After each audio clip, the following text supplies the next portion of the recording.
Hello, good day everyone. Great to be here. Great to finally meet people live. It's been such a long time. As mentioned, my name is Henri Nuottonen. I am the regional sales manager at Palo Alto Networks, responsible for the sales of our solutions, which help build the future SOCs and automate that. The main theme of today's event is how can we build a future-proof SOC? Now, what does that mean? So how can we actually reorganize the SOC in a way that it meets the requirements of not only today, but also the future? If we're looking at the word cloud that we had there in the beginning, one of the main topics there was vulnerabilities. So those will be some of the topics that I will be discussing on today. So in this 15-minute presentation, I'll be presenting quickly what are the problems or issues or challenges that the typical SOC and the SOC analyst team and SecOps teams are facing today, and essentially what needs to change if we want to move from a reactive operating model to an autonomous and proactive model where you can actually do the fun stuff that was mentioned, the threat hunting and so forward, do the actual value-added stuff where the technology actually supports the people, supports the processes. Technology is not a value in and of itself. It needs to support the processes and people. So that is the kind of main topic of today's talk. And at the end, just really briefly, gonna cover how we at Palo Alto can support you here. So, if we think about the SOC today and the issues that they have, it's perhaps good to kind of take a step back and think, how did we end up here? To a situation which you basically see here on the screen, where the SOC and the SOC analysts today don't have enough time and resources to investigate all of the alerts that they are seeing. Now, there's obviously many contributing factors here, which have been discussed today as well, increasing vulnerabilities, skill shortage, etc. But one main topic is the kind of increased complexity that we're seeing in the IT environments, which is trickling down to these SOCs. Now, what we mean by that is that as we know, the traditional perimeter of your IT organization is actually dissolving. So people are connecting from whole types of new devices, from whole types of new networks, which might be protected or not, and so forth. Now, that creates complexity in the SOC. And to solve this complexity, typically every time we've encountered a new issue, the security vendors have been very quick in response in coming out and actually creating a point solution for this specific problem. So every time there is a new issue, there's typically very quickly a new solution specific for that issue. Now, over time, what that has led to, it's accumulating the different tools that you have today in the SOC. So if you want to look at the endpoint, you have endpoint protection platforms, detection and response tools. Okay, then you want to look at the network, you have network detection response, and so forward. Maybe all of that is somehow being managed by a CM and so forth. Now, the problem with this approach is that all of these solutions create alerts from their specific niche focus. Now, what that then does, it leads to a situation where the responsibility of making sense of all this is essentially being burdened on the shoulders of the SOC and security operations analysts and the security operations teams. And today, if you look at where they're spending most of their time, it's oftentimes flipping through the different solutions, trying to piece together how does this alert that we're seeing here relate to that one, and so forward. And essentially, they're on a wild-goose chase sometimes. Now, what all of this has led to is that today we're simply not able to centrally prevent, detect, and respond to threats in a world where, as mentioned, this traditional IT perimeter is dissolving. Now, if you think about it, this is even though that today we have, through digitalizations, we have more richer and better data than ever before to actually do this. So that is a bit backwards, don't you think, in my view, in our view. Now, the issue is actually, it's not that we don't have the data, because as mentioned, when the fire department comes in, they take some time, they can piece together what actually happened, but it's a bit backwards. If you already have the data, why weren't you able to prevent it in the first place? And that's where what we're trying to solve here. Now, when you have too many alerts and tasks and too many tools, the end result is that you miss the bigger picture. So that is the issue that the SecOps team is basically fighting against with. And essentially all of the tools and technologies which were initially acquired to actually help the SecOps teams turns against them.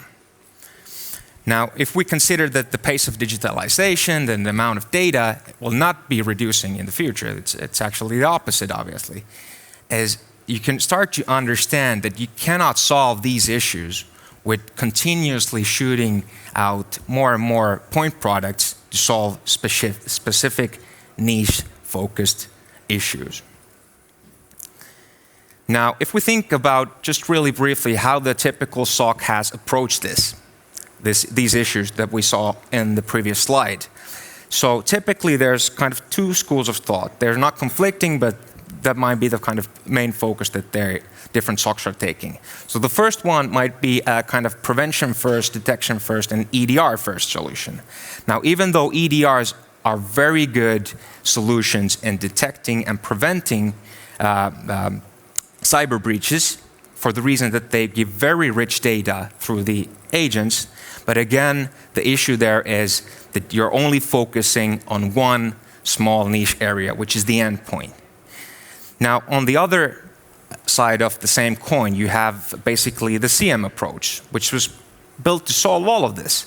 So collect as much data as you can, normalize it, bring it into a central location so you have one consolidated view. But the issue with the CM is that typically the data which is gathered there is, although it's very wide, you have wide visibility to different areas, it's quite, not deep in that sense, not rich. So, and even more importantly, in order to actually get meaningful alerts out of a CM, you need a skilled resource to constantly fix and fine-tune and basically work on the correlation rules, which are static unless someone is constantly working on it. Now that only adds to the burden of the SOC analyst. And in short, EDR provides rich data, but that is very siloed again in the endpoint side. Whereas a CM provides a wide visibility to the different sources, but it's not very deep and the data is not very rich. But the reality is that we need both aspects. We need deep analytics to understand actually the root causes of what we're seeing on the systems, in our environments. We need built-in analytics, AI machine learning, to actually spot everything that might have surpassed our traditional prevention methods, your AVs, firewalls, and so forth. And finally, you need embedded learning and continuous automation to actually lessen the burden on the security operations team. Now, you don't have to you can just look at any newspaper. These are just some clips from last year that I gathered. You start to understand that the current model of working, something is broken there. And what do we need for that? We need basically a future-proof SOC. So basically to go from a a rule-based model which is based on the individual analyst's capability to actually build the correlation, static rules, and so forward. We need to go from that to an automated analytics first-based model where basically we can start to, or our analysts can focus on what actually matters the most, which is keeping your environment safe. And they don't have to spend their time on constantly, essentially, fine-tuning rules and so forward. And by doing so, was mentioned today as well, mean time to detection and response will go down once you're able to automate the easy tasks. And by doing so, you can actually focus on value-adding tasks, what perhaps the fire brigade is working on and saying is the fun stuff. Now, what does a reactive SOC versus a proactive SOC look like? On the left-hand side, we have what is a reactive SOC. And what this picture here is trying to depict is that at the center of all this, there is a human. There's an analyst, as mentioned. He's looking at all different consoles, all different log sources, and trying to piece together how all of this relates to each other. Now, that is not basically keeping up with the pace that the attackers are today employing, because we know that it's not like in the movies that the attackers are sitting behind a live terminal and attacking you. They are as well automated. So we need to have automation in our SOC as well. We need to be proactive. Now, if we look at the right hand of the screen, this is something that a proactive or an autonomous SOC looks like. So here, threat prevention is the foundation for everything. Because, I mean, it's very, sexy to talk about detection and response and so forth, but we tend to forget that the more you're able to prevent, the less you have to actually then investigate and respond to. Now, that's the foundation which is built on. But you need to have a central location where all of your security-related data is gathered and integrated and then stitched together, not by the analysts manually through a static correlation rule, but by using as much as we can today machine learning and behavioral analytics. Obviously, you need to still have the capability to do that, those most complex cases through custom correlations. Now, when all of the data is being brought up to a central location, stitched together to understand what is normal and not normal, we can then send only the high signal alerts up to the analyst to investigate, thus saving them time. And actually, in situations where we realize that, okay, if we see A or B, we can actually automate it through using X. So you could possibly save time through automating those simple use cases. And again, ensuring that the analysts are then able to focus on what matters the most, which is keeping the environment safe. Now, so how can we as Palo Alto then do this? Our Cortex portfolio is essentially made exactly for this.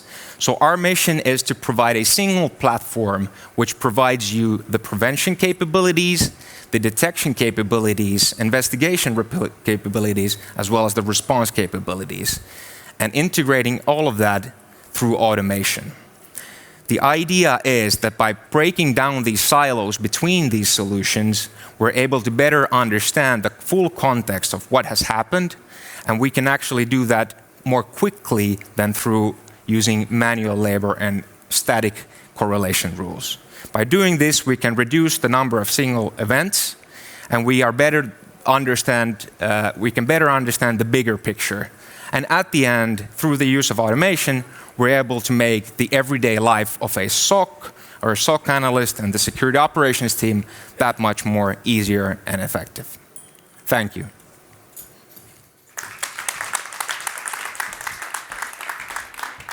Great job, Henri. So exciting. It's, again, raising a lot of the issues we've covered earlier and that we're going to cover after this session. Please, go and meet him on a one-to-one. You're available until the cocktail.